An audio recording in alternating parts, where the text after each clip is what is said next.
বিশালগড় মহকুমা হাসপাতালে চিকিৎসাধীন গর্ভবতী মহিলার পরিবারের সদস্যকে মারধর ও দুর্ব্যবহারের অভিযোগ উঠল হাসপাতালের বেসরকারি সিকিউরিটি মহিলা গার্ডের বিরুদ্ধে।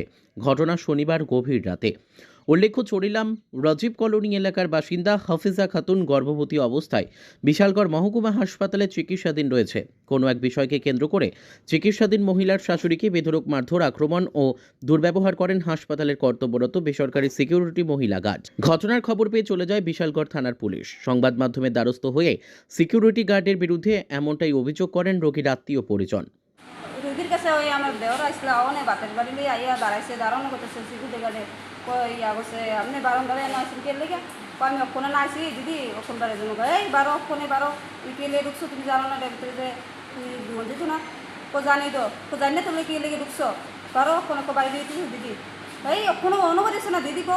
তারপরে তারা চলেই আইসে, চলে অনেক তেও নান্তারে কইছে কনে তারা লয়ে বাড়ি গেছে। এখন পুলিশের কথা কনে পুলিশ আমার কালকে লইবেন, তারাও আমার সিরাইতে কনে তারা গিয়া পুলিশ গিয়ে লইছে লয়ে অনেক পুলিশে তারা কিন্তু জানি কইছে কইয়া লয়ে যাই গেছে নিচে গেছে গা যাও না মহিলারা কইতেছে দেখে দেন তার রুগী কেন্দ্র দেখে দেন তার নেই ইয়া ইয়া রুগী আছে, তার রুগী একবার দেখে দেন। কে কইছে এটা? এই মহিলাটা সিকিউরিটি গার্ডে। আচ্ছা, রুগী একবার দেখে দেবো কই অবশ্য তার রুগীর উপর ঠেড়া পড়ে না করে দেখেও দেবো তার রুগী কেমনে এটা খায় মহিলাটা কথা কইছে।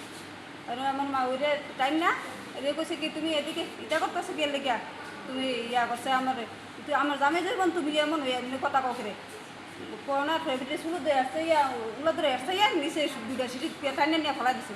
তারপর আমি আর আটটা মেয়ে গিয়ে দিচ্ছি দুটো টাইনে চলে আসছি। তো এই বিষয়ে আপনি ডাক্তার বা কেউরে জানাইছেন নি? ডাক্তার জানাইছি, ডাক্তাররা কিছু কইছে না। আপনার রোগীর নাম কি? খাবে জায়গা তো এডমিট আছে না? Bureau report, news tele Bharat.